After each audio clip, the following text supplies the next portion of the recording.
এখন তো কোনো অন্যায়কারী ক্ষমতা নাই, এখন তো এমন এক সরকার, সুনামের শেষ নাই।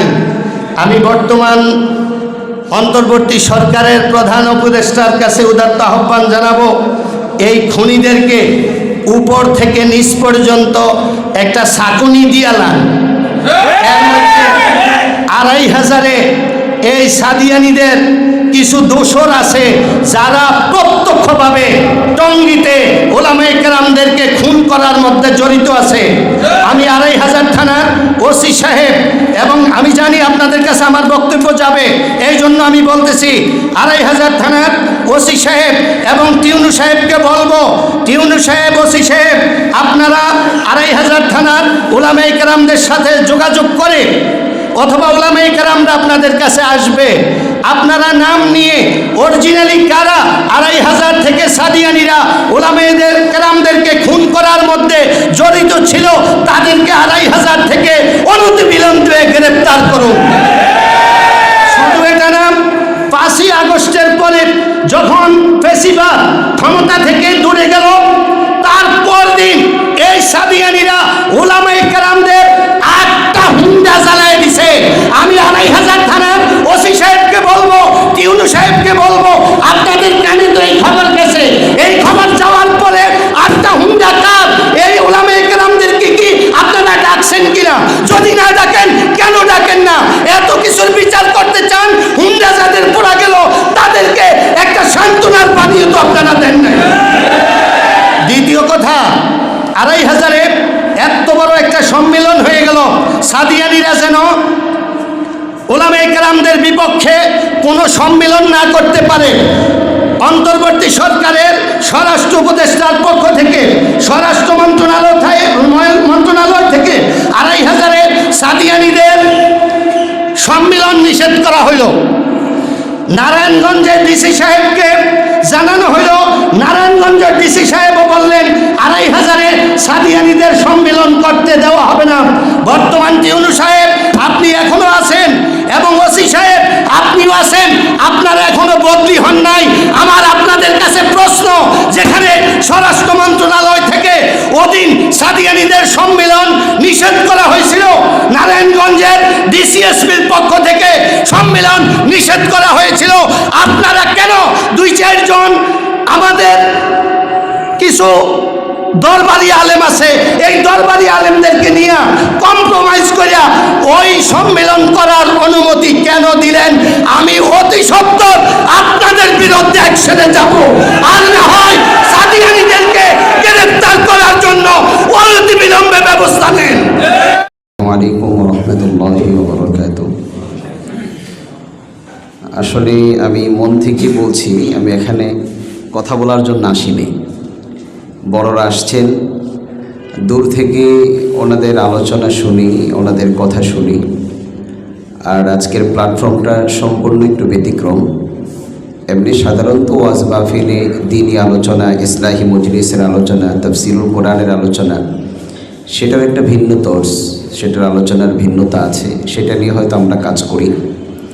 কিন্তু রাজনৈতিক ভিত্তিক কথা বলা, খেলাফত প্রতিষ্ঠার আন্দোলন, সাংগঠনিক কথাবার্তা, এগুলো আমাদের অনেক শিখার আছে। তো আসলে এসেছি শিখবার জন্যই। তাছাড়া হাতেও সময় খুব কম, নির্ধারিত সময়ে যদি শেষ করতে চাই, আমাদের মুরব্বীরা যারা এসেছেন, আমরা আসলে এদের কাছ থেকে মন খুলে কথা বলবেন সেই সময়টা আমরা পাচ্ছি না। এরপর আমি ১-১.৫ মিনিটে ২-১টা কথা বলবো পয়েন্টের উপরে। নাম্বার 1, যেহেতু আজকের সম্মেলনটা ওলামা সম্মেলন, তো আমরা এখানে ম্যাক্সিমাম ওলামা বা তলাবারাই উপস্থিত হয়েছি।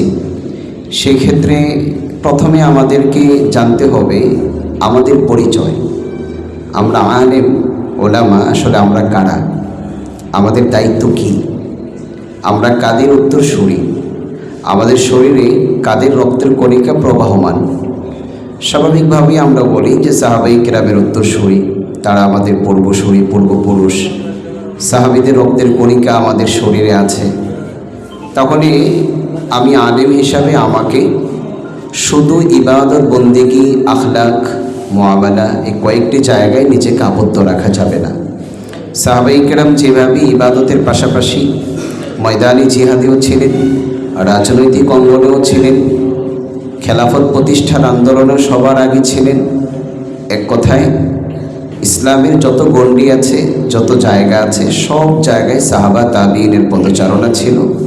আমরা উলামায়ে কেরাম আমাদের কর্মক্ষেত্র নির্ধারিত নির্দিষ্ট একটা গণ্ডিতে নয়। আমরা হয়তো কাজের ভিন্নতার কারণে এক একজন এক একটা জায়গায় কাজ করব, কিন্তু আমাদের চিন্তা চেতনা হবে অনেক প্রসারিত। আমাদের চিন্তা চেতনা হবে বিশেষ করে আমাদের এই বাংলার জমিনে প্রতি ইঞ্চি মাটিতে যেন খেলাফত ব্যবস্থা, ইসলামী শাসন ব্যবস্থা প্রতিষ্ঠিত হয়। তো প্রথমে আমরা উলামায়ে কেরাম যারা আছি, আমি আমাকে সহ আপনাদেরকে বলছি, আমরা আবার নিজেরা নিজেদের পরিচিতিটা আবিষ্কার করব, যে আসলে আমরা কারা, আমাদের কতটুকু দায়িত্ব। আমরা ওয়ারিসে নবী হিসাবে যে পরিচয় দেই, বিরাসাতে নবী বা ওয়ারিসুল আম্বিয়া হিসাবে আমাদের উপর কি কি দায়িত্ব অর্পিত হয়, আমরা কতটুকু দায়িত্ব পালন করতে পারছি, এই মুহাসাবাটা আমরা করব ইনশাআল্লাহ। 2 নম্বর একটা দায়িত্ব আমরা পালন করব, যেহেতু আলহামদুলিল্লাহ এখন সব জায়গা থেকেই একটা ইসলামী শাসন ব্যবস্থা, ইসলামী খেলাফত ব্যবস্থা, ইমারতে ইসলামিয়া বাংলাদেশে প্রতিষ্ঠিত হোক, সে আন্দোলন হচ্ছে, সে বিষয়ে কথা হচ্ছে। কিন্তু এটা তো বাস্তবতা, আমরা শুধু উলামায়ে কেরাম আর মাদ্রাসার ছাত্ররা মিলেই এই দেশে খেলাফত প্রতিষ্ঠা সম্ভব নয়। হাজার কোটি কোটি জনগণ রয়েছে, সাধারণ জনগণ, তারাও আমাদের কাছে আসতে হবে, আমাদের সাথে একাত্মতা পোষণ করতে হবে। খেলাফত জিনিসটা কি, ইসলামী শাসন ব্যবস্থা কি, গণতন্ত্র ছেড়ে ইসলামী শাসন ব্যবস্থায় আসলে আমি কি পাবো, কি পাবো না, কি অসুবিধা, কি সুবিধা, এই জিনিসগুলো আমাদের বাংলাদেশের জনগণকে এই ডেমোক্রেসি আর সেকুলারিজম জানতেও দেয় নাই, বুঝতেও দেয় নাই। আমরা উলামায়ে কেরাম বারবার চেষ্টা করলেও এ বিষয়ে আলোচনা করতে পারি নাই, আমাদের মুখের উপরে কস্টিউম লাগানো ছিল, ঠিক না? এখন যেহেতু আমাদের মুখের উপর থেকে কস্টিউমটা দূর হয়েছে, প্রত্যেকটা উলামায়ে কেরামের কাজ হবে মসজিদের মিম্বর থেকে, মাহফিলের মঞ্চগুলো থেকে, অন্যান্য বিষয়ের পাশাপাশি কমপক্ষে 10 মিনিট, 20 মিনিট, আধা ঘন্টা ইসলামী রাজনীতি কাকে বলে, ইসলামী রাজনীতির রূপরেখা কী, ইসলামী শাসন ব্যবস্থার বৈশিষ্ট্য কী, এদেশে ইসলামী শাসন ব্যবস্থা কায়েম হলে কি কি জনগণ কি কি সুবিধা ভোগ করবে, যে অসুবিধাগুলো দেশ স্বাধীন হওয়ার পর থেকে মানুষ বারবার অসুবিধার সম্মুখীন হচ্ছে। বিভিন্ন নেতাকে আমরা পরিবর্তন করেছি, অনেকবার আমরা আশাহত হয়েছি। তো মানুষকে আশ্বস্ত করতে হবে যে ইনশাআল্লাহ হাজার বছরের অভিজ্ঞতার আলোকে প্রমাণিত, খেলাফতে ওসমানীর 600-650 বছরে প্রমাণিত, খেলাফতে রাশেদায় প্রমাণিত, একমাত্র আমাদের জীবনের সকল চাহিদা, সকল প্রত্যাশা পূরণ করতে পারে ইসলামী শাসন ব্যবস্থা। এই বিষয়টা আমরা মানুষকে বোঝাতে হবে। এবং আজকাল আমাদের সবার একটা কনসেপ্ট হয়ে গেছে, বিশেষ করে সাধারণ মানুষের, আমরা মনে করি ইসলাম ধর্ম এটা নিছক ইবাদত সর্বস্ব একটা ধর্ম। নামাজ পড়ো, রোজা রাখো, হজ করো, যাকাত দাও, সত্য বলো, বাস কিছু দান সদকা করো। কিন্তু ইসলাম ধর্মটা কি? আল ইয়াউমা আকমালতু লাকুম দীনাকুম, এই আয়াতের ব্যাখ্যাটা আমাকে করতে হবে। ইন্নাদ দীনা ইনদাল্লাহিল ইসলাম, এই আয়াতের ব্যাখ্যাটা মানুষকে শোনাতে হবে। ওমা খালাকতুল জিন্না ওয়াল ইনসা ইল্লা লিয়াবুদুন, এটার তাফসীর আমাকে মানুষকে শোনাতে হবে যে ইসলাম হুয়া দীনুন কামিলুন, দীনুন শামিলুন, দীনুন তাম্মুন, দীনুন আমুন। যে ইসলামে যেভাবে ইবাদত আছে, ইসলামে মুআমালা আছে, ইসলামে রাজনীতি আছে, ইসলামে বাণিজ্য নীতি আছে, ইসলামে অর্থনীতি আছে, ইসলামে রাষ্ট্রনীতি আছে, পররাষ্ট্রনীতি আছে, এবং কোন কোন নীতি আছে, ইসলামের রাজনীতির রূপরেখাগুলো কি, ইনশাআল্লাহ আমরা যদি জুমায় পুঙ্খানুপুঙ্খ আস্তে আস্তে আলোচনা করি, মানুষের মাইন্ড সেট আপ যতদিন পরিবর্তন না হবে, মানুষ মনস্তাত্ত্বিকভাবে যতদিন পর্যন্ত ইসলামকে গ্রহণ না করবে, ততদিন আমি আর আপনি যতই শোনাও করি, যতই মাহফিল করি, যতই সেমিনার করি, মানুষ যেহেতু বুঝেই না ইসলামী খেলাফত কি, সুতরাং সেদিকে আসবে না। কারণ মানুষের ভিতরে একটা ইসলামের খেলাফতের প্রতি একটা ভয় আছে যে ইসলামী খেলাফত কায়েম হলে মহিলারা চিন্তা করে আর রাস্তায় বের হতে পারবো না, দোকানদার মনে করে স্বাধীনভাবে ব্যবসা করতে পারবো না। সুতরাং আমি সকল উলামায়ে কেরামকে আহ্বান করব, আমরা যেন মানুষের সামনে ইসলামের সত্যতা, ইসলামের চিরন্তনতা এবং ইসলামের সৌন্দর্যগুলো মানুষের সামনে প্রকাশ করি। এই মর্মে আমরা উলামায়ে কেরাম চাইলে 2-4টা কিতাব মোতালা করতে পারি। ইমাম মাওয়ারদি রহমতুল্লাহি আলাইহির কিতাব আছে আল আহকামুস সুলতানিয়া বর্তমানে আফগানিস্তান থেকে ছেপে আসছে আল্লাহর জমিনে গোটা বিশ্বের মধ্যে যেই জায়গাটাতে ইমারতে ইসলামিয়া প্রতিষ্ঠিত আছে, আল ইমারতুল ইসলামিয়া নামে, আফগানিস্তান থেকে আরবিতে চমৎকার একদম সহজ সরল আরবি, সাধারণ দাওরা যারা পড়েছেন আপনারাও বুঝবেন, আল ইমারতুল ইসলামিয়া এই কিতাবটা সংগ্রহ করতে পারেন। আপনি চাইলে ইমাম ওয়াকি রহমতুল্লাহি আলাইহির আখবারুল কুযাত সংগ্রহ করতে পারেন। সবচেয়ে সহজ হবে আল্লামা তকি ওসমানী দামাত বারকাতুহুমের ইসলাম और সিয়াসি নজরিয়া, যেটা বাংলা অনুবাদ হয়েছে ইসলাম ও রাজনীতি। আমি আমার সকল ভাইদেরকে, আমার সকল উলামায়ে কিরামদেরকে আহ্বান করব, চলুন আমরা এই কিতাবগুলো পড়ি, খেলাফতে রাশেদা পড়ি, পরে আগে নিজে বুঝি, এরপর আমরা জনগণকে সচেতন করার চেষ্টা করি। আল্লাহ আমাদের সবাইকে তৌফিক দান করে। এ পর্যায়ে আমাদের সম্মুখে গুরুত্বপূর্ণ আলোচনা করবেন হযরত মাওলানা মুফতি মুশফিকুর রহমান জামাল রশিদি সাহেব, সাংগঠনিক সম্পাদক, বাংলাদেশ খেলাফত আন্দোলন, নারায়ণগঞ্জ জেলা।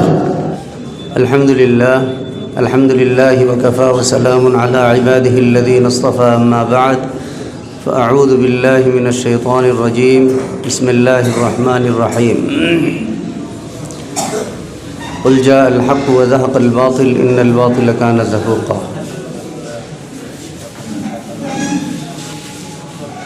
وقال النبي صلى الله عليه وسلم لغدوة في سبيل الله أو روحة خير من الدنيا وما فيها। कामयाबी काम से होती है ना कि हुस्न कलाम से होती है, ज़िक्र के इल्तिज़ाम से होती है, फ़िक्र के एहतमाम से होती है। मेरे मुहतरम दोस्तों, अल्लाह रब्बुल आलमीन আমাদেরকে দুনিয়াতে প্রেরণ করেছেন।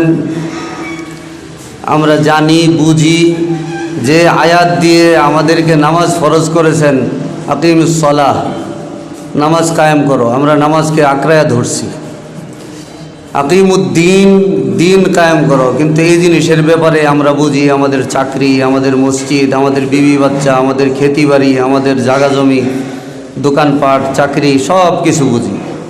তো আমাদের উচিত যে আমাদের এই ব্যাপারে ফিকির করা। মদিনায় মুনাওয়ারায় গেলেও দেখা যায় রওজায় সালাম দেওয়ার পরে ডান দিকে ঘুরে সালাম দেয়, আসসালাতু ওয়াসসালামু আলাইকা ইয়া খলিফাতুল মুসলিমিন। হ্যাঁ, যে আমিরুল মুমিনিন হযরত আবু বকর সিদ্দিক রাদিয়াল্লাহু তাআলা আনহুকে সালাম দেয়। আমাদের দারুল উলুম দেওবন্দে যখন ইংরেজ খেদাও আন্দোলন হয়েছে, তখন শেখুল হিন্দ রহমতুল্লাহ আলাইহির যে সংগঠন ছিল তাহরিকে খেলাফত, এটি হাফিজি হুজুরের তাহরিক অর্থাৎ আন্দোলন, খেলাফত আন্দোলন। তা আমাদের মূল এই ছিল খেলাফত আন্দোলন। আমরা এই খেলাফত আন্দোলনকে ধৈর্যের সাথে আঁকড়াইয়া ধরি এবং এটার কিছু জ্ঞান অর্জন করার চেষ্টা করি। আমাদের খেলাফত আন্দোলন থেকে পরিচিতি দেওয়া হয়, এগুলি বেশি মুতাআলা করি। হাফিজ হুজুর রহমতুল্লাহ আলাইহির জীবনী আছে, স্মারক আছে, সমস্ত বাংলাদেশের ওলামায়ে কেরামদের এখানে কথা লেখা আছে, ওগুলি মুতাআলা করি। খেলাফত আন্দোলন কী ও কেন এই কিতাব মুতাআলা করি।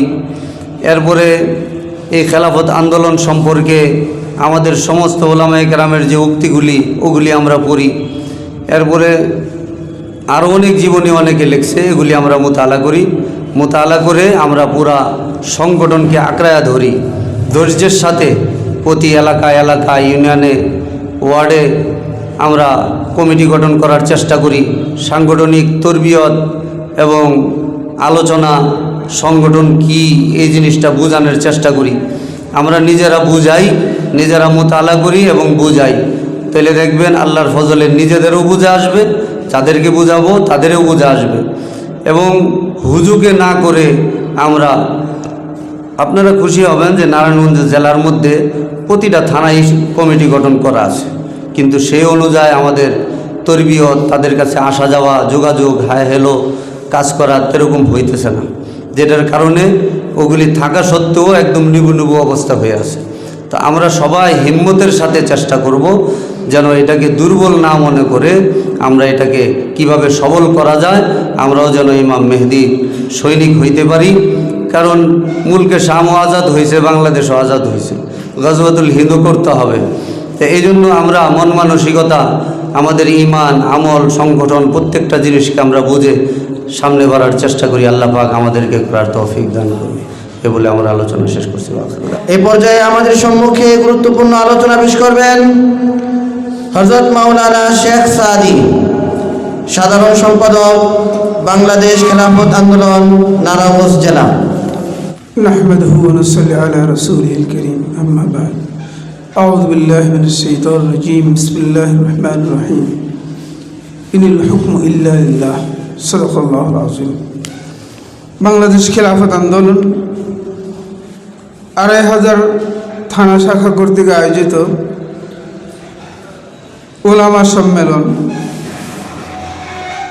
এর সম্মানিত সভাপতি উপস্থিত রয়েছেন, আজকের প্রধান অতিথি সহ কেন্দ্রীয় দায়িত্বশীল বৃন্দ ও জেলা, থানা, বিভিন্ন ইউনিয়ন থেকে আগত সহযোদ্ধা, সংগ্রামী বন্ধুগণ, সময় খুবই সংকীর্ণ, আলোচনা করার সুযোগ নেই, আজান হয়ে গেছে। আমার সামনে রয়েছেন মুরব্বীরা, কেন্দ্রীয় দায়িত্বশীল বৃন্দ, তাই কথা বলার সুযোগ নেই, শুধু আমি দুটি কথাই বলব। সম্মেলনটা হলো কি? ওলামা সম্মেলন। ওলামা কারা? ওয়ারাসাতুল আম্বিয়া, ঠিক কিনা? ওয়ারিসদের দায়িত্ব কি, কাজ কি, সেটা ওয়ারিসরা নিজেরাই বুঝেন। সুতরাং আমাদের দায়িত্ব হলো আল্লাহর রসুলের ওয়ারিস হিসাবে আমরা সমাজে প্রত্যেকেই উলামায়ে কিরাম এক এক মহল্লায় বিশাল একটা দায়িত্ব নিয়ে আছে, ঠিক কিনা? আমাদের প্রত্যেকেরই মাথা হাতে রয়েছেন শত শত মুমিন মুসলমান মুসল্লি। মাদ্রাসার দায়িত্বে যারা রয়েছি তাদের মাথা হাতে রয়েছে অসংখ্য দিনদার মুসলমান ভাই বোনেরা। আমাদের দায়িত্ব অনুযায়ী যদি তাদের নিকট এই ওয়ারাসাতুল আম্বিয়া আল্লাহ রসুলের আদর্শ আমরা তুলে ধরি, তাহলে তা খেলাফত কি জিনিস সহজে বুঝতে পারবেন, বুঝে। আমরা জন্ম থেকে শুরু করি, অনেকে বৃদ্ধ হয়ে গেছে, আমার সর্দারি সাদা হয়ে গেছে, এ পর্যন্ত ইসলামী শাসন ব্যবস্থা কি জিনিস আমরা সমাজে কখনো দেখি নাই। কেউ দেখেছেন? যার কারণে ফ্যাসিবাদ এই দুনিয়াদার যে সকল রাজনৈতিক দল রয়েছে তারা দুনিয়ার কল্যাণ, দুনিয়ার স্বার্থ, ব্যক্তিগত স্বার্থ ছাড়া সমাজকে আর কিছুই দিতে পারে নাই। আর ব্যক্তিগত স্বার্থ উদ্ধারের জন্য তারা এমন কোনো কাজ বাকি রাখে নাই যাহা তারা করে নাই। গুম, খুন সহ, হত্যা সহ, নির্বিচার সহ সব কিছু করেছে তারা। এই জন্য বর্তমান সমাজে সাধারণ মানুষের অন্তরে রাজনীতি থেকে মুখটা ফিরে গেছে। এখন তারা রাজনীতি আর পছন্দ করে না। আওয়ামী লীগ এর শাসন দেখেছে, জাতীয় পার্টির শাসন দেখেছে, বিএনপির শাসন দেখেছে, সবুজ বাংলা দেখেছে, সোনার বাংলা দেখেছে। এখন বাকি রয়েছে শুধু কোরআনই বাংলা। এই বাংলাদেশ খিলাফত আন্দোলনের পক্ষ থেকে আমরা জাতিকে দাওয়াত দিতে চাই যে আগামী শাসন, আগামী রাষ্ট্র ব্যবস্থা, আগামী রাষ্ট্র পরিচালনা আসবে কোরআনী শাসন ব্যবস্থা। আমরা এই কোরআনী শাসন ব্যবস্থা প্রতিষ্ঠার জন্য ঘরে বসে থাকলে চলবে না, মসজিদের চার দেয়ালে মিম্বারে বসে থাকলে চলবে না, মাদ্রাসায় বসে থাকলে চলবে না। আমাদেরকে গ্রামে গঞ্জে, শহরে, বন্দরে, সর্বস্তরে দ্বীনের দাওয়াত দিয়ে এই ইসলামের খেলাফতের দুর্গ তৈরি করে আগামী রাষ্ট্র ব্যবস্থাকে কোরআনী শাসন ব্যবস্থা প্রতিষ্ঠা করার অঙ্গীকার করে আজকে আমরা মিনাল্লাহি ওয়া ফাতহুন কারীব। এই পর্যায়ে আপনাদের সামনে বক্তব্য রাখবেন মোহাম্মদ শাহিন আলম, ভোলা জেলা প্রতিনিধি, বাংলাদেশ খেলাফত আন্দোলন। আসসালামু আলাইকুম রহমতুল্লাহি ওবরাকাতুহু। বাংলাদেশ খেলাফত আন্দোলন ২৫০০ থানা শাখার আয়োজিত আজকের উলামা মাশায়েখ সম্মেলনের সম্মানিত সভাপতি, উপস্থিত আমাদের সংগ্রামী মহাসচিব সহ জাতীয় নেতৃবৃন্দ, নারায়ণগঞ্জ জেলা নেতৃবৃন্দ, বাংলাদেশ খেলাফত আন্দোলন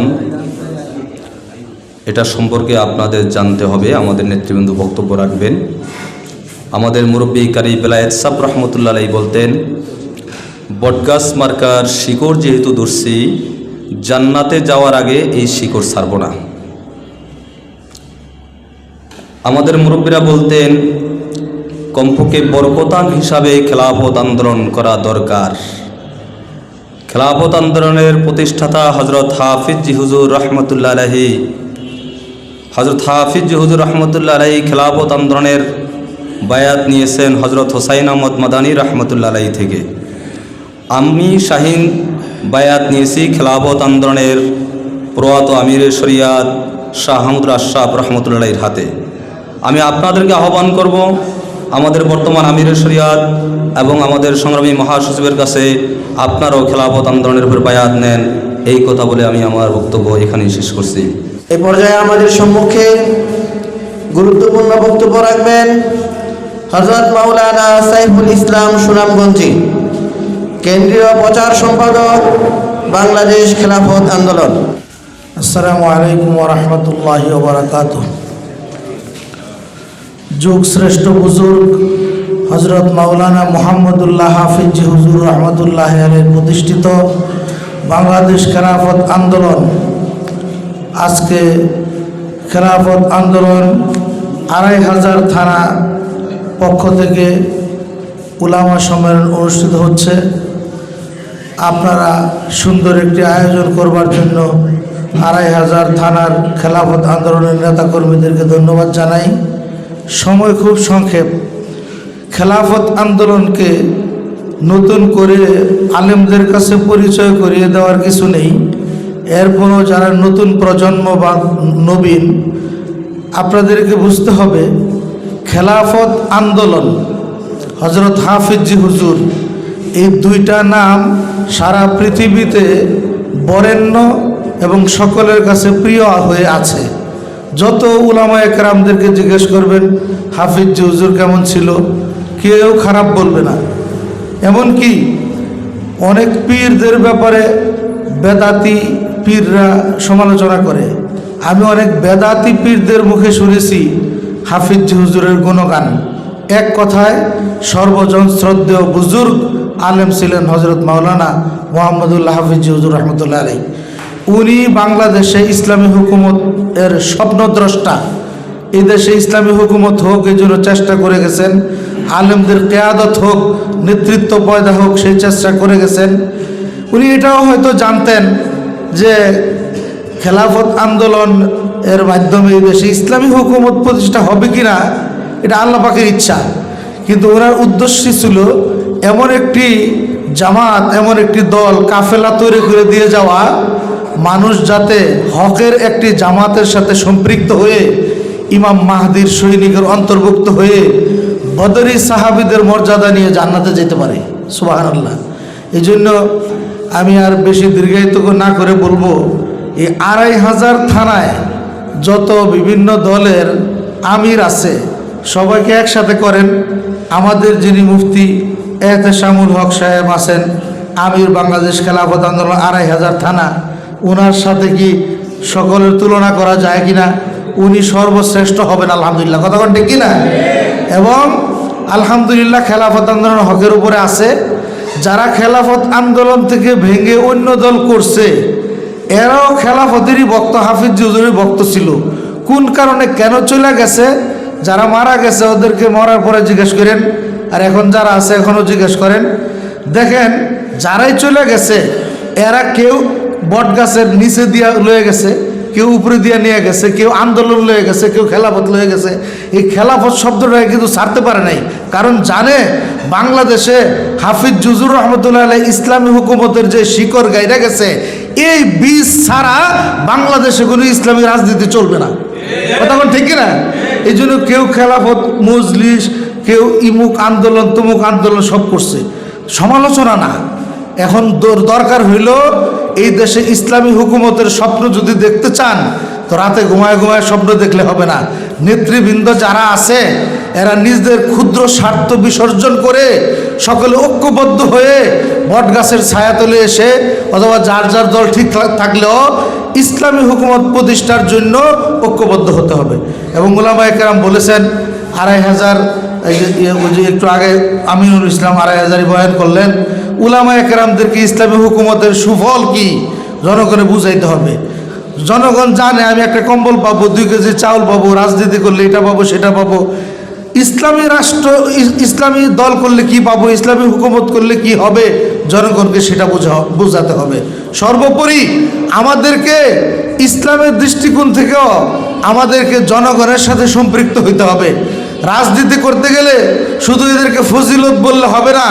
এই শীতের মধ্যে আমরা আসার সময় দেখছি অনেক বড় বড় কোম্পানি কম্বল বানাইতেছে। ২৫০০ এই থানার পক্ষ থেকে আপনারা শীতের মধ্যে কম্বল বিতরণ করবেন। আল্লাহ তাআলা তৌফিক দান করুক। এবং আপনারা হযরত হাফিজ হুজুরের এই দলের সাথে মৃত্যু পর্যন্ত থাকার ফিকির করবেন এবং আপনারা কাজ করে যাবেন। আমি সময় কমের জন্য আর দীর্ঘায়িত করতে পারতেছি না। হযরত হাফিজ হুজুর রহমতুল্লাহ কেমন ছিলেন? হাফিজ হুজুর বলে গেছেন, দিনের কারণে যারা আমায় কর মোহাব্বত, আজীবন তোমরা করেই যাবে এই খেলাফত। এ পথে যদি কেউ না থাকে, একাই তুমি থাকবে। নসিহত হিকমত সদাচরণে তওবার পথে ডাকবে। দিনের কারণে যারা আমায় কর মোহাব্বত, আজীবন তোমরা করেই যাবে এই খেলাফত।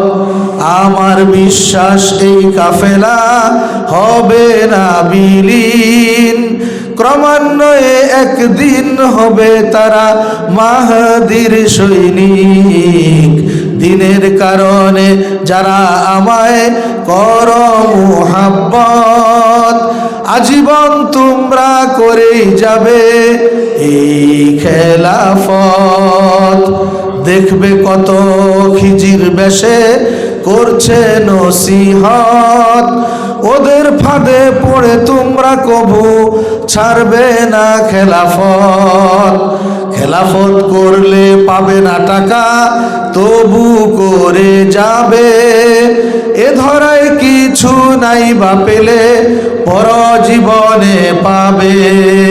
আসসালামু আলাইকুম ওয়া রাহমাতুল্লাহি ওয়া বারাকাতুহু। ওলামা সম্মেলনের এই পর্যায়ে গুরুত্বপূর্ণ বক্তব্য নিয়ে আসছেন মুফতি সুলতান মহিউদ্দিন, সাংগঠনিক সম্পাদক বাংলাদেশ খেলাফত আন্দোলন, মুফতি সুলতান মহিউদ্দিন। নাহমাদুহু ওয়া নুসাল্লি আলা রাসূলিল কারীম। যুগ শ্রেষ্ঠ বুজুর্গ হযরত হাফিজ জি হুজুর রহমতুল্লাহি আলাইহি প্রতিষ্ঠিত বাংলাদেশ খেলাফত আন্দোলন ২৫০০ থানা শাখার উদ্যোগে আয়োজিত আজকের এই উলামা সম্মেলনের সম্মানিত সভাপতি বিশিষ্ট আলেমে দ্বীন হযরত মাওলানা ইহতিসামুল হক কাসিমি সাহেব দামাত বরকাতুহুম সহ কেন্দ্রীয় নেতৃবৃন্দ, হযরত উলামায়ে কেরাম, খেলাফত আন্দোলনের নেতাকর্মী ভাইয়েরা, আমরা সকলেই জানি রাষ্ট্র সংস্কারের কাজ চলছে। কোরআনের শাসন ব্যবস্থা ছাড়া, কোরআন সুন্নাহর ফর্মুলা ছাড়া এই রাষ্ট্র সংস্কার হবে না। এই দেশ থেকে দুর্নীতি, দুরাচার, ধর্ষণ, সুদ, ঘুষ বন্ধ করতে হলে কোরআনী শাসন ব্যবস্থার কোনো বিকল্প নেই। রাষ্ট্র সংস্কারের প্রয়োজনীয়তা অনুভব করেছেন হযরত হাফিজ জি হুজুর রহমতুল্লাহি আলাইহি বহু পূর্বে, যার ফলে তিনি ১৯৮১-তে বাংলাদেশ খেলাফত আন্দোলন প্রতিষ্ঠা করে গেছেন। আমরা কেউ উঠা বসা না করি, বসি। হাফিজি হুজুর রহমতুল্লাহ আলাইহি, আমরা বসে যেটা হোক, আশেপাশে হোক। হযরত হাফিজি হুজুর রহমতুল্লাহ আলাইহির সেই ধারাবাহিকতায় আমি মনে করি রাষ্ট্র গঠনে বাংলাদেশের ওলামায়ে কেরামকে এগিয়ে আসা উচিত। আমরা অনেক সময় আমাদেরকে দুর্বল মনে করি, হিম্মত হারিয়ে ফেলি। না, ওলামায়ে কেরামকে হিম্মত হারাইলে হবে না। হাফিজি হুজুর রহমতুল্লাহ আলাইহি যেই সাহসিকতার সহিত সামনের দিকে অগ্রসর হয়েছিলেন 1981-তে, যখন কেউ সাহস করে কথা বলার হিম্মত ছিল না কারো, ওলামায়ে কেরাম অনেকে ভয় পাইতেন। হাফিজি হুজুর রহমতুল্লাহ আলাইহি কথা তো বলেছেন, আবার ইসলামী হুকুমত প্রতিষ্ঠার জন্য গোটা জাতিকে আহ্বান জানিয়েছেন। চারটিখানি কথা না। হযরত হাফিজি হুজুর রহমতুল্লাহ আলাইহি দেখেন, বিদেশের সফরের যখন অফার আসলো, হাফিজি হুজুর রহমতুল্লাহ আলাইহি বললেন, আমি ইরান ইরাক সফর করতে পারি, শর্ত একটা, ইরান ইরাক যে যুদ্ধ চলছে সেই যুদ্ধ মীমাংসার জন্য হবে আমার সফর। একজন আলেম হয়ে ওনার হিম্মত, ওনার সাহস, ওনার সুদূর প্রসারী চিন্তা ভাবনার কথা আমাদের গবেষণা করা উচিত। আজকে আমরা আমাদেরকে অনেক দুর্বল মনে করি। আমিনী সাহেব রহমতুল্লাহ আলাইহি একদিন আমাকে ডাকলেন, ডেকে বললেন, দেখো জানো বাংলাদেশের মধ্যে সবচেয়ে বড় শক্তি হচ্ছে ওলামায়ে কেরামের শক্তি। আমি চিন্তা করে পাই নাই যে ওলামায়ে কেরামের শক্তি কিভাবে সবচেয়ে বড় শক্তি হয়। আওয়ামী লীগ বড় শক্তি, বিএনপি বড় শক্তি, অন্যান্য রাজনৈতিক দলগুলো বড় শক্তি। কিন্তু দেখলাম আমিনী সাহেব রহমতুল্লাহ আলাইহির ইন্তেকালের পর 2013-তে যখন হেফাজতের ডাক আসলো, নাস্তিক মুরতাদগণ আমার নবীজিকে নিয়ে কটূক্তি করলো, আল্লামা আহমদ শফি রহমতুল্লাহ আলাইহির ডাকে গোটা জাতি ঐক্যবদ্ধভাবে শাপলা চত্বরে ঝাঁপিয়ে পড়লেন। প্রমাণ হইল বাংলাদেশের সবচেয়ে বড় শক্তি হচ্ছে ওলামায়ে কেরামের শক্তি। এই জন্য ভাইরা আমার, আমাদেরকে হিম্মত হারাইলে হবে না, ছোট মনে করলে হবে না। আমি মনে করি বর্তমান রাষ্ট্র সংস্কারের যেই কাজ চলছে, ঠিক এই মুহূর্তে সমস্ত ইসলামী দলগুলো ঐক্যবদ্ধ হয়ে, রাজনৈতিক অরাজনৈতিক সমস্ত ওলামায়ে কেরাম একসাথে ঐক্যবদ্ধ হয়ে এখনই ঘোষণা আসা দরকার, পাড়ায় পাড়ায়, মহল্লায় মহল্লায় দুর্গ গড়ে তোলো, যতক্ষণ পর্যন্ত ইসলামী হুকুমত, খেলাফত শাসন ব্যবস্থা প্রতিষ্ঠা না হবে ততদিন পর্যন্ত ওলামায়ে কেরামের আন্দোলন চলবে চলবে চলবেই চলবে ইনশাআল্লাহ। দেখবেন গণজাগরণ সৃষ্টি হবে। মানুষ, আমাদের সাধারণ সম্পাদক সাহেব বলেছেন, শেখ সাদি সাহেব আওয়ামী লীগের শাসন দেখেছে, বিএনপি শাসন দেখেছে, জাতীয় পার্টির শাসন দেখেছে। মানুষ বিকল্প কিছু দেখতে চায়, মানুষ কোরআনের শাসন দেখতে চায়, ঠিক কিনা বলেন? এখনই সময় ওলামায়ে কেরামকে ঐক্যবদ্ধ হয়ে খেলাফত প্রতিষ্ঠার ডাক দেওয়া এবং খেলাফত প্রতিষ্ঠার লক্ষ্যে গণজাগরণ সৃষ্টি করা, গণ আন্দোলন, গণ অভ্যুত্থান, গণ বিপ্লব সৃষ্টি করা। ইনশাআল্লাহ এই কাজটি যদি আমরা করতে পারি, জনসম্পৃক্ততা যদি আমরা করতে পারি, মানুষকে যদি আমরা বোঝাতে পারি, ইসলামী হুকুমত এদেশের মানুষের ন্যায্য অধিকার প্রতিষ্ঠা করতে পারবে। শোষণ, নির্যাতন, জুলুম, অত্যাচার সমস্ত কিছু বন্ধ হবে, মানুষের ন্যায্য অধিকার প্রতিষ্ঠা হবে। এভাবে যদি আমরা জনগণকে বোঝাতে পারি, ইনশাল্লাহ এদেশে ইসলামী হুকুমত প্রতিষ্ঠা হবেই হবে ইনশাল্লাহ। এই আহ্বান রেখে আমি আজকে আপনাদেরকে ধন্যবাদ জানিয়ে আমার আলোচনা শেষ করছি। আল্লাহ হাফেজ। বাংলাদেশ জিন্দাবাদ, বাংলাদেশ খেলাফত আন্দোলন জিন্দাবাদ। এই পর্যায়ে ওলামা সম্মেলনের এই পর্যায়ে আপনাদের সামনে গুরুত্বপূর্ণ বক্তব্য নিয়ে আসছেন মাওলানা মুজিবুর রহমান হামিদি। মাওলানা মুজিবুর রহমান হামিদি, নায়েবে আমির, বাংলাদেশ খেলাফত আন্দোলন। আলহামদুলিল্লাহ ওয়া কাফা ওয়া সালামুন আলা ইবাদিহিল্লাযীনা ইসতাফা, আম্মা বা'দ। আউযু বিল্লাহি মিনাশ শাইতানির রাজীম। বিসমিল্লাহির রহমানির রহিম। ইন্নী জাইলুন ফিল আরদি খলিফা। বাংলাদেশ খেলাফত আন্দোলন ২৫০০ থানা শাখা কর্তৃক আয়োজিত আজকের উলামা সম্মেলনের সম্মানিত সভাপতি এবং আজকের এই উলামা সম্মেলনের সম্মানিত প্রধান অতিথি অতিথিবৃন্দ এবং উলামায়ে কেরাম ও আমার সুধী ভাইয়েরা, বর্তমানে দেশ চরম সংকটের মধ্যে নিপতিত। দীর্ঘদিন ফ্যাসিস্ট সরকার আমাদের এই দেশের অর্থনীতিকে পঙ্গু করে রেখে গিয়েছে। দুর্নীতির মাধ্যমে হাজার হাজার কোটি টাকা বিদেশে পাচার করেছে। শাসনের নামে জনগণকে শোষণ করেছে। এদেশের সবচেয়ে উত্তম যাদেরকে বলা হয়, যে সকল মানুষদেরকে, সে আলেম সমাজ থেকে শুরু করে সাধারণ মানুষ পর্যন্ত এই সব বিগত সরকারের নির্যাতনের বাহিরে ছিল না।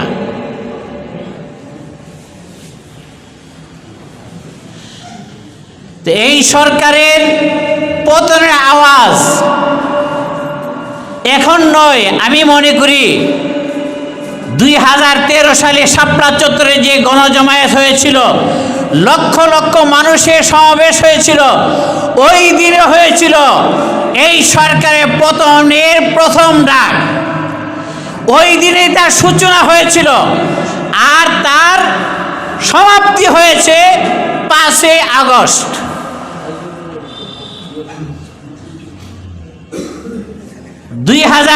সালে ওই সময় শত শত আলেম উলামা সহ অসংখ্য মানুষ জীবন দিয়েছেন।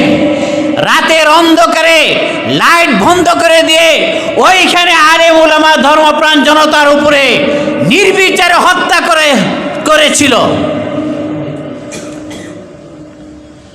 অথচ ওই উলামায়ে কেরামরা রাষ্ট্রীয় ক্ষমতা দখল করতে ওই দিন ওই সমাবেশে একত্রিত হয় নাই। তারা ওইখানে একত্রিত হয়েছিল যে ইসলাম বিরোধী, কোরআন হাদিস বিরোধী যেই সকল আইন কানুন করছে সেইগুলিকে বাতিল করার দাবিতে। অত্যন্ত পরিতাপের বিষয়, হাসিনা সরকার তখন নির্যাতন স্টিম রোলার চালিয়েছিল। উলামায়ে কেরাম এবং মুসলিম মানুষের আত্মচিৎকারের সেই ফলশ্রুতিতে এই সরকারের পতন হয়েছে। আলহামদুলিল্লাহ, এমন পতন হয়েছে আজ বর্তমানে কেউ আওয়ামী লীগের নাম নেবে এমন অবস্থান দেখা যাচ্ছে না।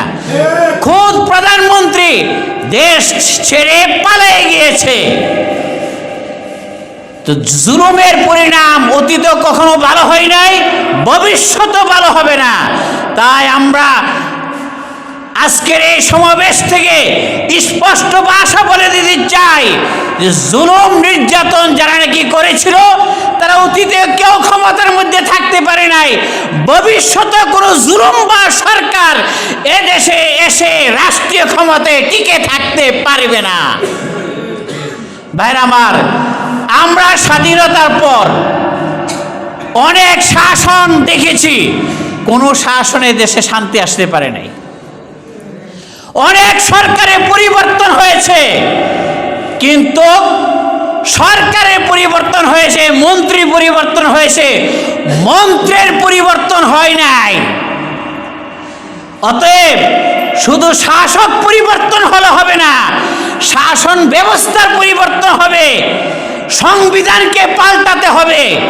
বর্তমানে সংবিধানকে সংস্কারের আওয়াজ উঠছে, আলহামদুলিল্লাহ, এটা ভালো। কিন্তু আমি মনে করি মানব রচিত তন্ত্রমন্ত্র দিয়ে, শাসন ব্যবস্থা দিয়ে এদেশে শান্তি আসে নাই বিগত দিনে। ভবিষ্যতে যদি এই মানব রচিত এক সংবিধানকে পাল্টে আরেকটা সংবিধান করা হয়, জনগণের কোনো কল্যাণ হবে না। জনগণের কল্যাণ আনতে হলে দেশে ঘুষ, সুদ, দুর্নীতি, জিনা, ব্যভিচার, খুন, রাহাজানি ইত্যাদি বন্ধ করতে হলে মানব রচিত আইনকে পাল্টে কোরআন সুন্নাহর আলোকে খুলাফায়ে রাশেদার অনুকরণে আমরা যদি সংবিধান প্রণয়ন করতে পারি, তাহলে এদেশের মধ্যে শান্তি আসবে। কোরআন সুন্নাহ শাসন প্রতিষ্ঠা করার জন্য আমাদেরকে মাঠে নামতে হবে। এই জন্য সবচেয়ে বেশি দায়িত্ব পালন করতে হবে, ভূমিকা পালন করতে হবে উলামায়ে কেরামদেরকে। আল্লাহ তাআলা মানুষকে দুনিয়ার মধ্যে তার প্রতিনিধি হিসেবে প্রেরণ করেছেন। প্রতিনিধির কাজ নিজ থেকে কিছু নেই। আল্লাহ তাআলা যেই কাজ আমাদেরকে পবিত্র কোরআনের মধ্যে দিয়ে দিয়েছেন, রাসূলুল্লাহ সাল্লাল্লাহু আলাইহি সাল্লাম যে সুন্নাহ আমাদের মধ্যে রেখে গিয়েছেন, আমরা যদি কোরআন সুন্নাহর আলোকে খুলাফায়ে রাশেদা অনুকরণে একটি শাসন ব্যবস্থা প্রতিষ্ঠিত করতে পারি, তাহলে সত্যিকার অর্থে এদেশে শান্তি আসবে। আমি আমার আলোচনা দীর্ঘায়িত করতে চাই না। এই সংবিধানকে সংস্কারের জন্য আজকের এই উলামা সম্মেলন থেকে আমরা বলবো, কোরআন সুন্নাহর আলোকে সংবিধানকে সংস্কার করতে হবে। শাপলা চত্বরে নির্বিচারে হত্যাকারীদের বিচার করতে হবে। উলামায়ে কেরামদের নামে যে সকল মিথ্যা মামলা রয়েছে, শাপলা চত্বর থেকে শুরু করে 2021 পর্যন্ত এই সব মামলাকে প্রত্যাহার করতে হবে।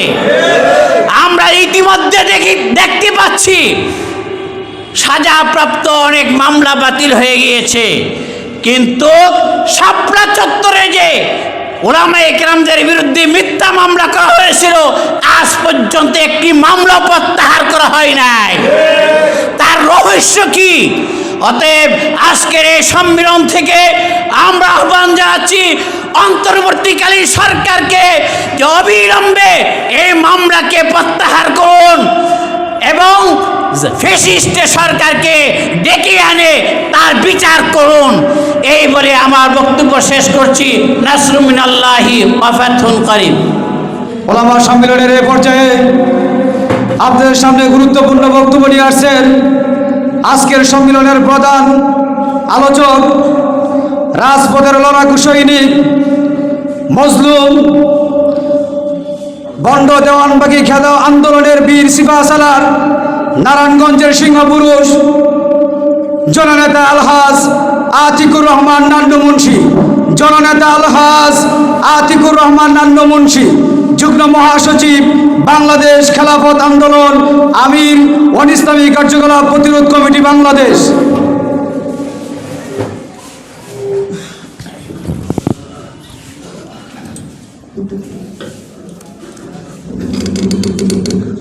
আসসালামু আলাইকুম রহমতুল্লাহ বরকত। আলহামদুলিল্লাহ, আল্লাহ পাকের লাখ লাখ শুকুর।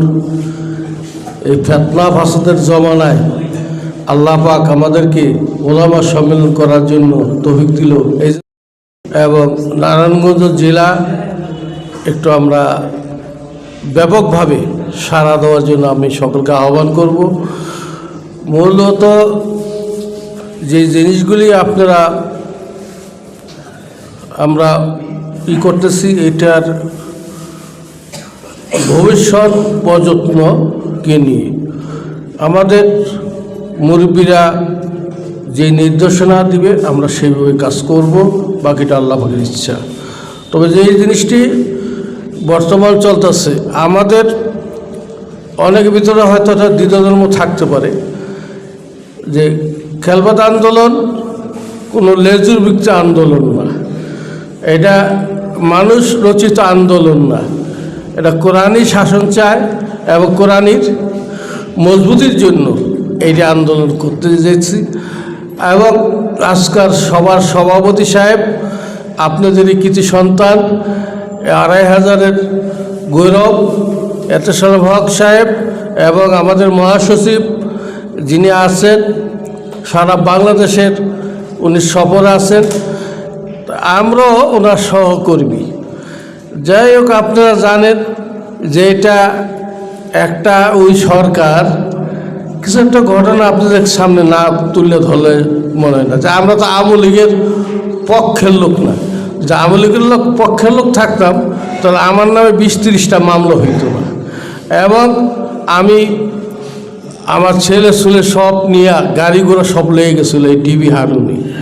আল্লাহ পাক এখান থেকে আমাকে উদ্ধার করছে এবং মামলা চলমান, এটা থেকে মুক্তি পাওয়ার জন্য। তো এইটা আমি কী জন্য বললাম, আমাদের আমিরের শরীয়ত কি মানে জোর করে তুলে লেগে গেছে, নিয়ে কার সঙ্গে বসেছে? হাসিনের সাথে বসাইয়া ছবি তুলছে। মানে একজন বড় হুজুর যদি হাসিনার লগে থাকে তো সব হুজুরেই তো তার পক্ষে যাইব। এরকম ঘটনাগুলো আপনারা দেখছেন, কিন্তু এটা বাস্তবিক কতটুকু সত্য এটা কিন্তু আপনারা জানেন না। যে হাসিনা কী না করতে পারছে বলে, এমন কিছু ঘটনা সে না ঘটাইছে যে এরকমটা না।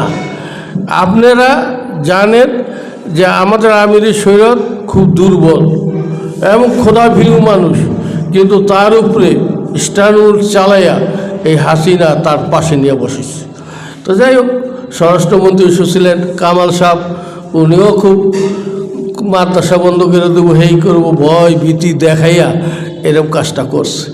তো এইটা একটা অপপ্রচার, মিথ্যা, যেটা নিয়ে বর্তমানে আপনারা মনে করতেছেন যে আসলে এরা হাসিনার দোষর। আমরা হাসিনার দোষর না, আমরা ইসলামের দোষর। ইসলাম নিয়ে কথা বলি, মুসলমানদের কোনো জায়গায় সমস্যা হলে আমরা কথা বলি, মুসলমান কীভাবে সঠিক পথে চলবে সেইটা নিয়ে আসছি। ওই সময় অনেক কথা বলার ছিল, বলতে পারবো না।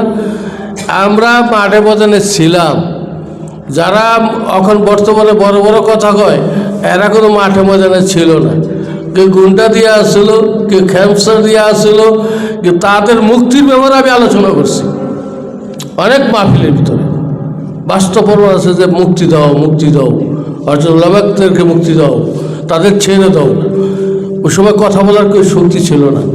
আল্লাহ পাক আমাকে এমন একটা হিম্মত দিচ্ছে, আমি হাফিজ রহমতুল্লাহ শুনি, আমি চরমনায় বিশ্বাস রহমতুল্লাহ শুনি, আমি যার সঙ্গে আমি সেভাবে চলি না।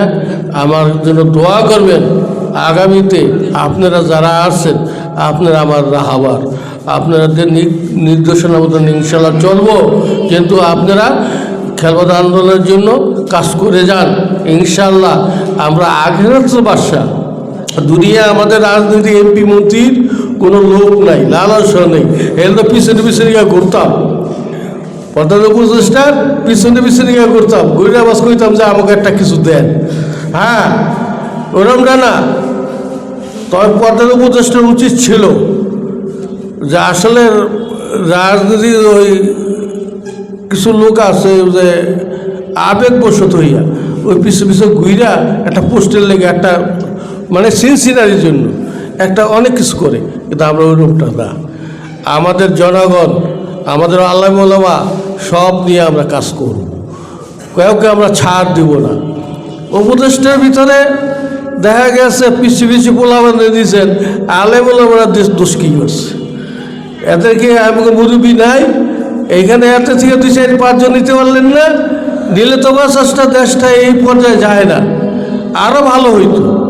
চালাইতেছেন ভালো কথা, কিন্তু আলেম ওলামাদের সম্মান করেন, ইজ্জত করেন এবং তাদেরকে নিয়ে আপনি দায়িত্বভাবে রাখেন। আমেরিকার কথা চললা আবার আপনারা ফলাইতে, আমেরিকার কথা চলে, এই দেশ চলবে না। ভারতের কথা এই দেশ চলবে না। এই দেশ মুসলমানের কথা মতনই চলবে।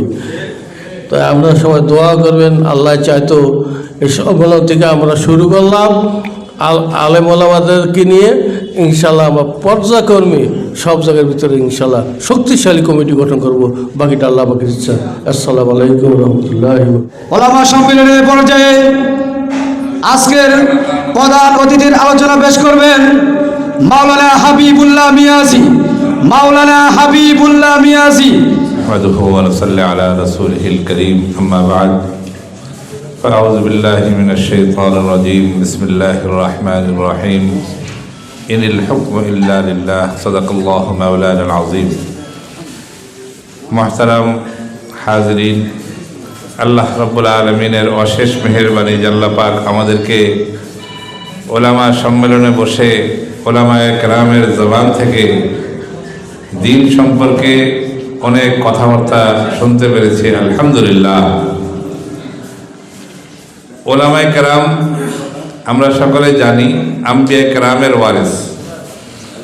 আম্বিয়া কেরামের পরে সর্বপ্রথম যে তবকা আমাদের রসুল মুহাম্মদুর রাসূলুল্লাহ সাল্লাল্লাহু আলাইহি ওয়াসাল্লাম রেখে গেছেন, ওই তবকার নাম হচ্ছে হযরত সাহাবায়ে কেরাম।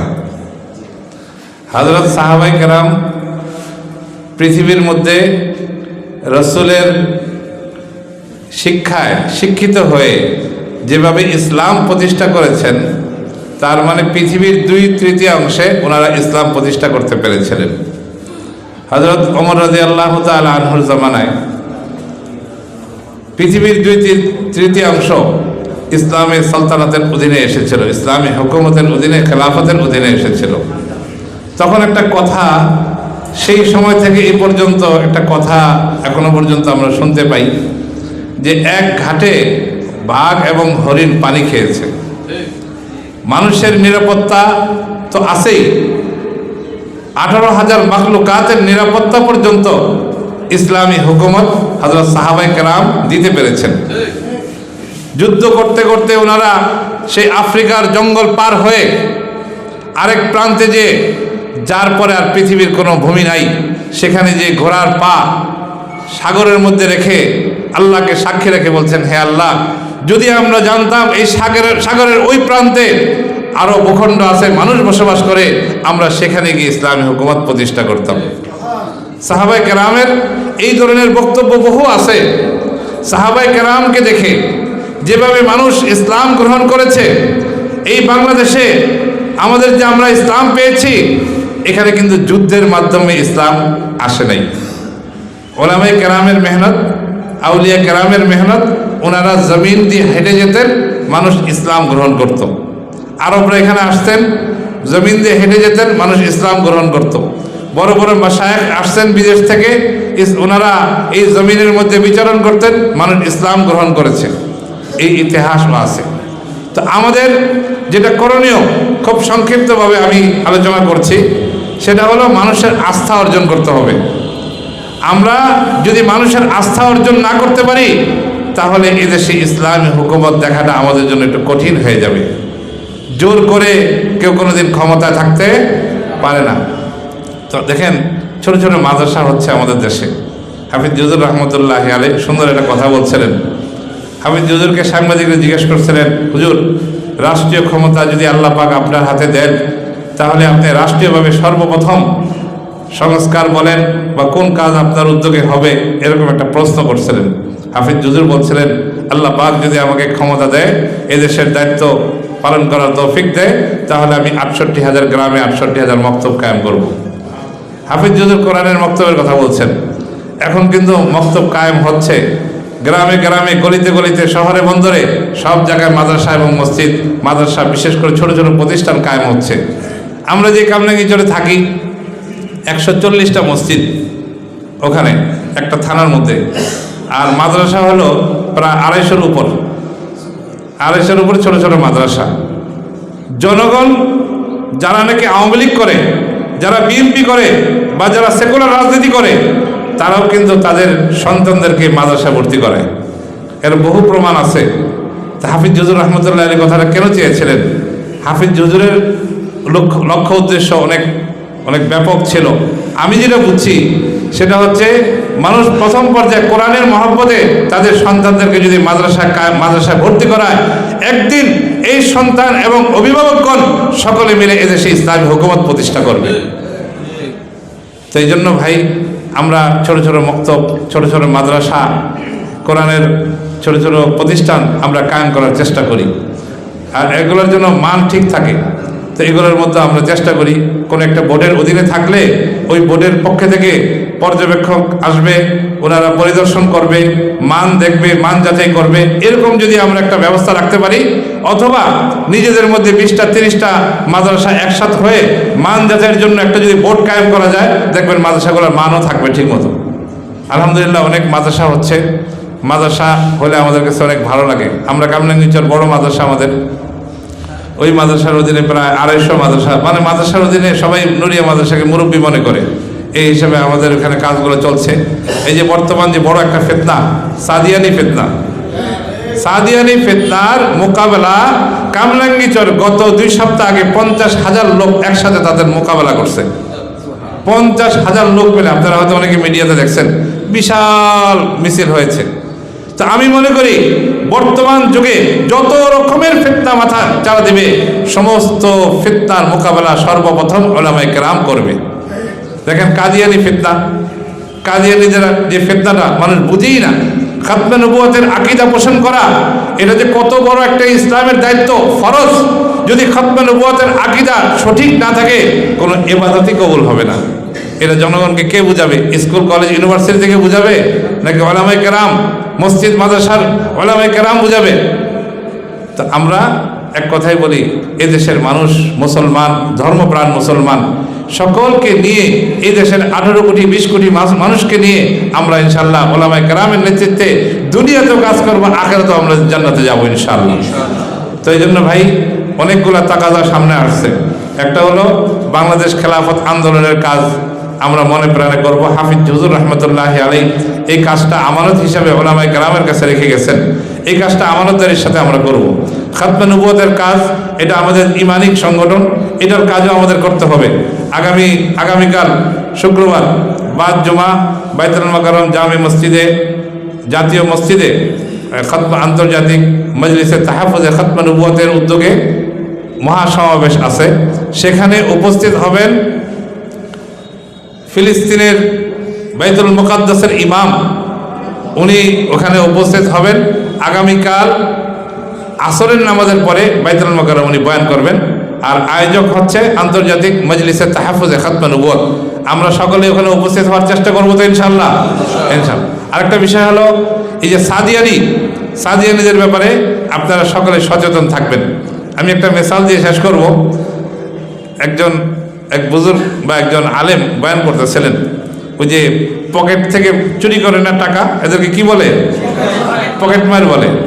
তো দুইজন পকেট মার, একজন ঢাকার পকেট মার, ঢাকাইয়া পকেট মার, আরেকজন হলো কলকাতার পকেট মার। দুজন পাল্লা লাগছে যে গুগুর বাসার থেকে গুগু বসা অবস্থায় ডিম কে আনতে পারবে। বিষয়টা অনেক কঠিন না? কঠিন। তো একজন কলকাতার ওই চোর বলছে যে আমি আনতে পারবো। ঠিক আছে, গাছে উঠছে, গুগুর বাসায় এরকম ছিদ্র করে ডিম আনছে। ডিম এনে ওই ঢাকার যে চোর পকেটমার তার কাছে দিচ্ছে। এখন ঢাকার পকেটমার বলে কলকাতার পকেটমারকে, দেখো তো ভাই তোমার শরীরের দিকে তাকায় দেখে তার কোনো কাপড় চোপড় নেই, বিবস্ত্র হয়ে গেছে। ওই বেটা দিক দিয়ে ডিম আনতেছে, গুগু টের পাইছে? একটা প্রশ্ন করলাম, ওই যে ডিম যে আনছে গুগু টের পাইছে? গুগু টের পায় নাই। এই বেটার কাপড় যে খুলছে, এই পকেটমার কি টের পাইছে? কাপড় খোলার সময় তো টের পায় নাই।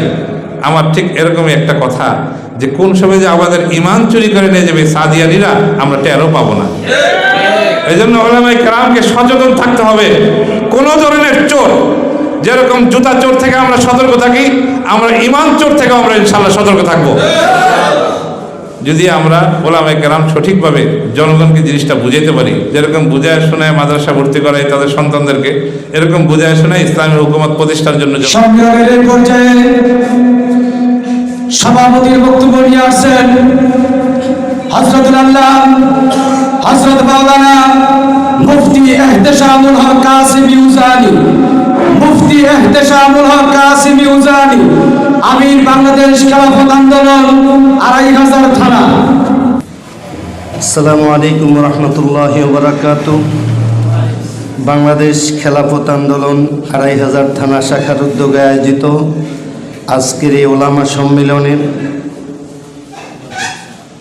প্রধান মেহমান হযরতুল আল্লাম জনাব মাওলানা হাবিবুল্লাহ মিয়াজি, প্রধান আলোচক আলহাজ আতিকুর রহমান নান্নু মুন্সি সাহেব সহ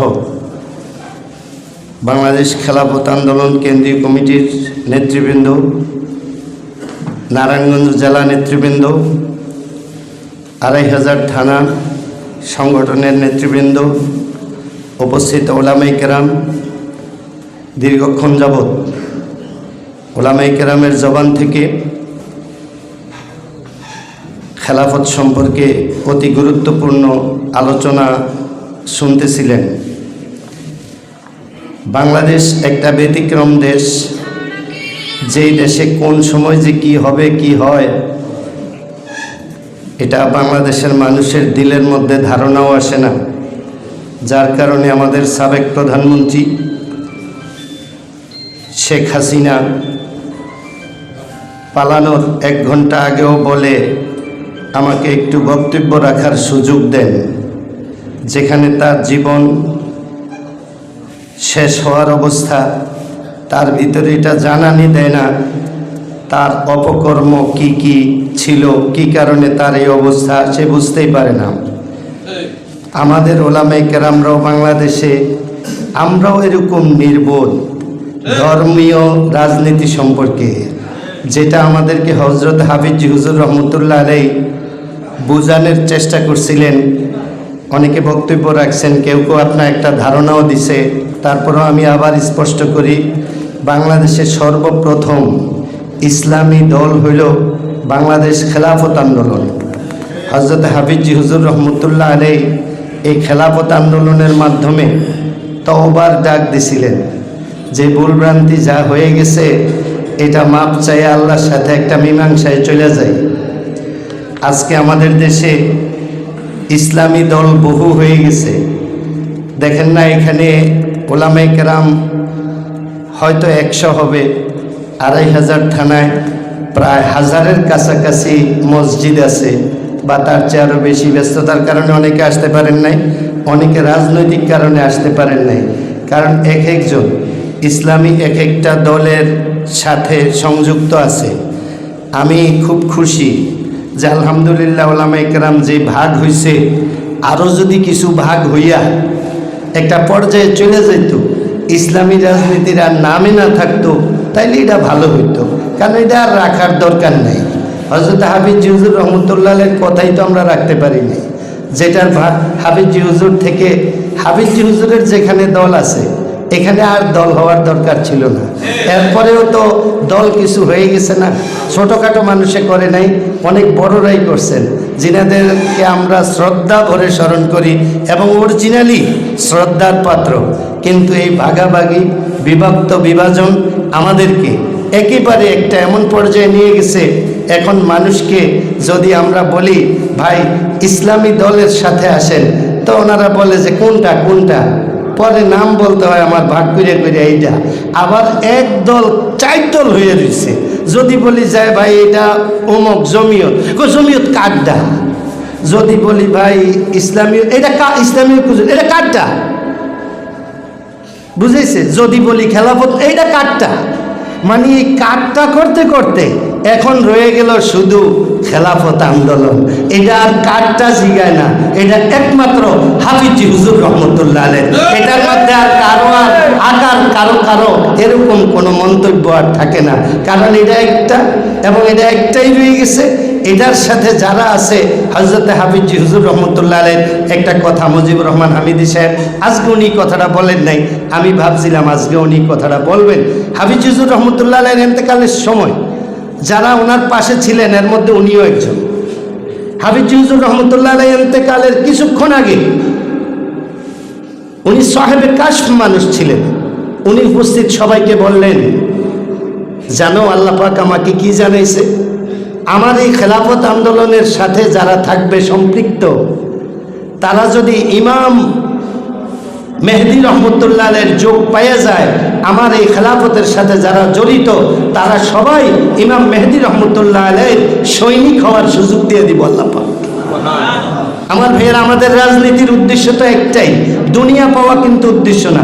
দুনিয়া পাওয়া যদি উদ্দেশ্য থাকতো, আজকে যারা বড় বড় বক্তব্য রাখে বিভিন্ন দলে, আমরাও কিন্তু বড় বড় বক্তব্য দিয়া ওই সমস্ত দলে গেলে আমরাও কিন্তু একটা চেয়ার টেবিল ছেড়ে দিব, কিন্তু আমরা যাই না। কেন যাই না? ওই সমস্ত রাজনীতির সাথে ইসলামের ন্যূনতম সম্পর্ক নাই। যেখানে ইসলাম আছে, আমরা যতটুকু হোক আমরা ইসলামের কাজ করব, ইসলামের সাথে আমরা থাকব। আজকে দেখেন সরকারের পরিবর্তন হয়, 53 থেকে 54 বছর বাংলাদেশ স্বাধীন হয়েছে। এক এক স্বাধীনতার পথে এক এক ধরনের স্লোগান। এখন আরেকটা স্বাধীনতা হয়েছে, এখন আরেকটা স্লোগান আসছে। স্লোগানটা যে দেন ভাইয়েরা, একটু কি চিন্তা করেন? এটা 95% মুসলমানের দেশ, 95% মুসলমানের দেশে আজ পর্যন্ত আমাদের প্রচলিত রাজনৈতিক নেতৃবৃন্দ ইসলামের পক্ষে একটা কথাও বলে না, শুধু নিজের স্বার্থ এবং নিজে কিভাবে নিজকে আখের গুছাবে, শুধু এই ধরনের অবস্থা মানুষের সামনে ধরে। এখন আবার নতুন একটা কথা আসছে, তোরা যা শুরু করছ সামনে তো মানছে আমগরে ভোট দিত না, তো তোরা কি শুরু করছ? এই কথাটা কি? এটা আমি বুঝি না, এটা আপনারা বলেন তো, এটা কোন কথাটা যে তোরা যা শুরু করছ মানছে তো আমগরে ভোট দিব না? এটা কি কাজটা কি আমি জানি না, কিন্তু এটা আপনারা তালাশ করে নিয়েন। যদি কোনো রাজনৈতিক দল বলে তোরা যা শুরু করছ আমাদেরকে কেউ ভোট দিবে না, তাইলে এই দলটাকেও চিহ্নিত করেন, এমন একটা দল বাহির করেন যেই দলে মানুষ থাকলে, যেই দলের লোক ওই জায়গার নেতৃত্ব দিলে মানুষ ঘরে দরওয়াজা খুইলা ঘুমাইতে পারবে। মানুষের মধ্যে চাঁদাবাজি, নির্যাতন, নিপীড়নের কোন স্কিম নোড়ার জাতির উপরে চলবে না, এরকম একটা অবস্থানের মধ্যে আসেন। আমি এখনো বলি 2500বাসী এটা বাংলাদেশের একটা সাধারণ জায়গা, একবারে ছোট একটা এলাকা, 2500 থানার মানুষ। আপনারা যদি একত্রিত হইতে পারেন, ওলামায়ে কেরামরা যদি সঠিকভাবে নেতৃত্ব দিতে পারেন, 2500 সারা বাংলাদেশে একটা দৃষ্টান্ত স্থাপিত করতে পারবে যে 2500-এর মানুষ ইসলামের পক্ষে সর্বপ্রথম ভূমিকা রাখছে। কিসের আমরা ওলামায়ে কেরাম অমুক নেতায় খবর দিলে চলে যায়, তমুক নেতায় খবর দিলে চলে যায়? আরে ভাই, ওলামায়ে কেরামদের কি এতটুক মূল্য নাই যে ওলামায়ে কেরামের কাছে মানুষ আসবে? একটা কথা বইলা আমরা কথাটা বাস্তবায়ন করতে পারি না, পরে শুনি এখানেও আমাদের মতো কিছু হুজুরদের হাত থাকে। আমার ভাইয়েরা, আমরা কি এত ছোট? আমাদের কি শামসুল হক ফরিদপুরি রহমতুল্লাহ আলাইহির কথা মনে নেই? শামসুল হক ফরিদপুরি রহমতুল্লাহ আলাইহিকে আইয়ুব খান ডাকছিলেন, ডাইকা বললেন পূর্ব পাকিস্তানের সবাইকে বলে দিবেন আমাকে সাপোর্ট দেওয়ার জন্য, আমাকে ভোট দেওয়ার জন্য। শামসুল হক ফরিদপুরি রহমতুল্লাহ আলাইহি বললেন ঠিক আছে আমি বলবো, বাকি পূর্ব পাকিস্তানও তো মুসলমানের এলাকা, এটা জানেন? বলছে হ্যাঁ। তাহলে আমাকে বলেন আপনি আপনাকে ভোট দেওয়ার জন্য কেন বলবো? উনি বললেন আমি দেশের জন্য এই করছি, আমি দেশের জন্য ওই করছি, আমি দেশের জন্য এই করছি, পূর্ব পাকিস্তানের জন্য। শামসুল হক ফরিদপুরি রহমতুল্লাহ আলাইহি বললেন আপনার কথা মিথ্যা না, বাকি আপনি বলেন ইসলামের জন্য কি খেদমত করছেন, যদি এটা দেখান তাইলে আমি আপনার কথা বলবো। আইয়ুব খান বললেন আপ জানতে हैं आप किसके सामने बात कर रहे हैं, আমি পাঠান কি औलाद हूं। হযরত শামসুল হক ফরিদপুরি রহমতুল্লাহ আলাইহি তাৎক্ষণিক টেবিলের উপরে থাপ্পড় দিয়া বলছিলেন अरे तुम अगर पठान की औलाद हो तो सुनते रहो मैं मुस्लिम की औलाद हूं।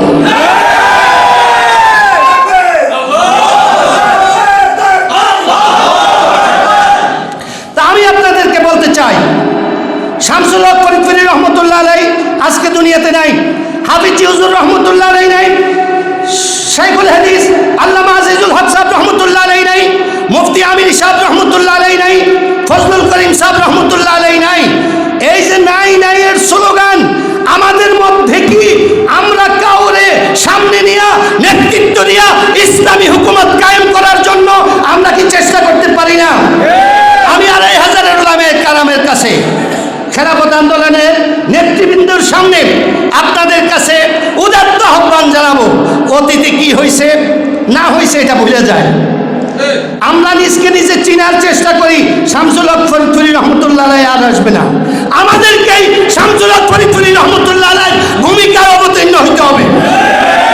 আমাদেরকেই একজন ফ্যাসিস্ট আবার কারা আসবে, তারা আবার কোন জায়গার অলি, কথা বুঝেন না? 54 বছরে এত ক্ষমতার পরিবর্তন হয়েছে, এত যদি অলি থাকতো এই অলিরা ইসলামের জন্য কি খেদমত করছে বলেন? এই দেশে কোনো অলির দল নাই, অলির দল যদি থাকে এটা হলো ইসলামী দল, এটা খেলাফত আন্দোলন, এটা হযরতে মুহাম্মদুল্লাহ হাফিজি হুজুর রহমতুল্লাহ আলাইহির দল। এই দলের সাথে একাত্মতা ঘোষণা কইরা আমরা সামনে আগায় যাইতে রাজি আছি কিনা আমাকে একটু বলেন।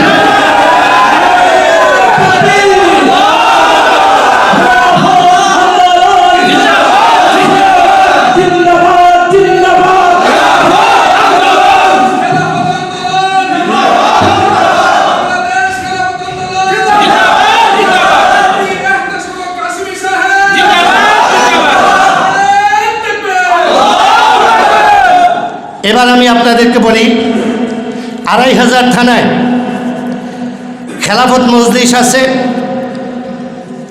জমিয়ত উলামায়ে ইসলাম আছে, ইসলামী ঐক্য জোট আছে, বাংলাদেশ খেলাফত মজলিস আছে, ইসলামী আন্দোলন আছে। অতীতে কোনো সময় হুজুররা